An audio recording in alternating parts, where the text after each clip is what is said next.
La sénatrice Cordy.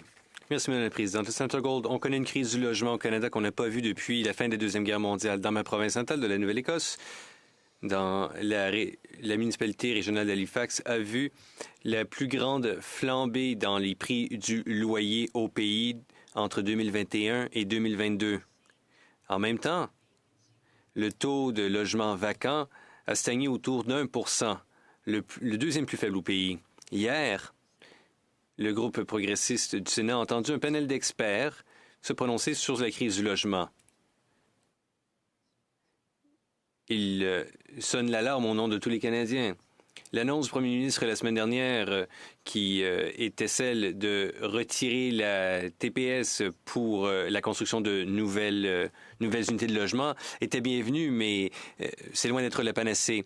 Qu'est-ce que le fédéral fera pour assurer que tous les paliers gouvernementaux coordonnent leurs actions et agissent sur cet enjeu névralgique qui est celui du logement? Sénateur Gold, le manque de logement est ni plus ni moins une question des droits de la personne. Je vous remercie de votre question, sénatrice. Le gouvernement est bien au fait, à l'instar de tous les Canadiens, qu'il y a effectivement crise du logement. Je vous remercie dans votre question. En fait, je vous remercie que vous ayez souligné dans votre question l'importance de la coordination parce que c'est pas juste le fédéral qui est responsable, ce sont tous les secteurs. Et je ne répéterai pas ce que j'ai déjà réitéré par le passé. Le gouvernement a pris des mesures importantes, vous l'avez dit.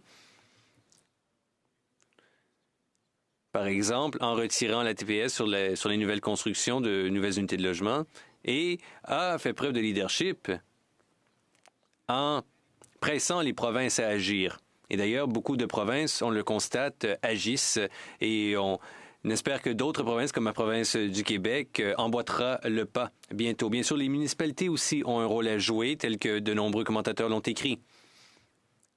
Le gouvernement s'engage à travailler avec les communautés, avec les municipalités d'ailleurs, pour exercer un leadership moral et toute autre sorte de leadership dans le but de convenir d'une solution de concert avec toutes les parties prenantes à cette crise. Sénatrice Cordy, merci. Oui, je suis d'accord et je suis heureuse de vous l'entendre dire. Ça doit être un effort coordonné de tous les ordres de gouvernement ainsi que de tous les secteurs de la population qui ont des préoccupations. Je pense entre autres aux gens que notre groupe a rencontrés hier. Les logements doivent être construits aussi rapidement que possible pour répondre aux besoins des Canadiens.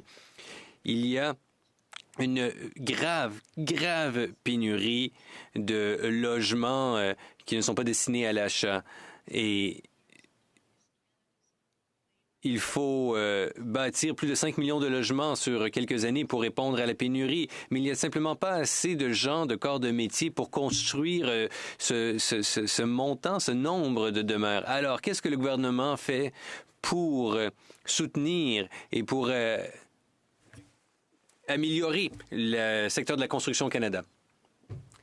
Le sénateur Gold en réponse. Comme l'a dit le ministre de l'Immigration au cours du dernier mois, le gouvernement espère attirer de plus en plus d'immigrants qualifiés,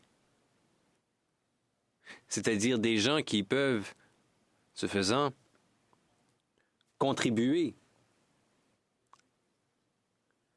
à combler la pénurie de main-d'œuvre qualifiée. Il y a des pénuries dans bien des secteurs, il faut le dire.